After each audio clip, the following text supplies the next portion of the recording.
Jesus had been speaking to the crowds for a long time. So when one of the Pharisees invited him to dinner, he went straight over and sat down for food. Super posh fish biscuits tonight.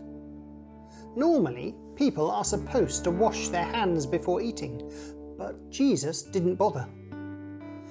The Pharisee thought this was a bit odd, and maybe even a little bit rude.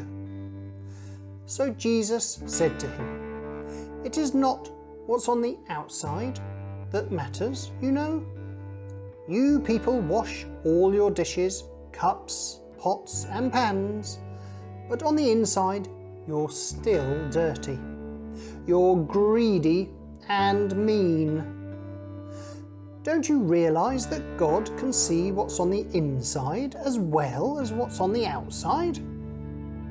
You think you can get away with just following the rules, giving a bit of this and a bit of that, but when you cheat people the rest of the time and don't even try to love God, it's not like he didn't notice. You should treat everyone fairly and be kind to them and give some of what you have back to God. You sit on the front row all the time, trying to look good and make sure everyone knows it. But you don't get it. You're not getting anywhere."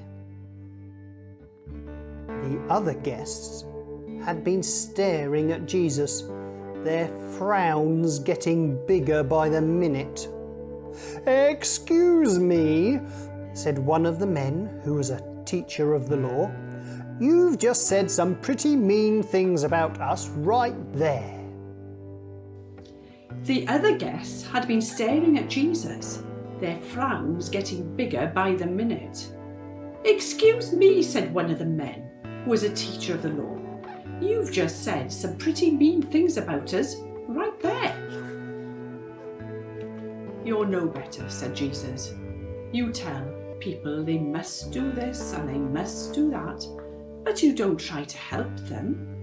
You talk about God's messengers from hundreds of years ago as if you respected what they said. But it was your people who killed them and wouldn't listen.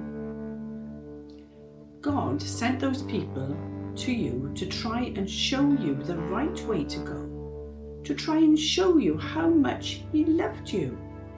But you killed them. You ignored them. You wouldn't listen.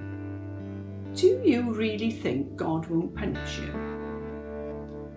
You teachers of the law, you know so much about God, but you never put it into practice. You never work on your relationship with Him, and you stop other people doing the same." Now there was a room full of frowns. Everyone was really annoyed with what Jesus had said to them. I mean, they'd invited him to dinner. How dare he be so rude? Jesus got up to go, but the men were so cross with him that they wouldn't let him. They wanted to see if they could make him say something he shouldn't, make him say something that was so obviously wrong, just so that they could catch him and get revenge on him for pointing out how nasty they really were. Was Jesus really being mean? Why did these men not like what he said? What do you think he was really saying?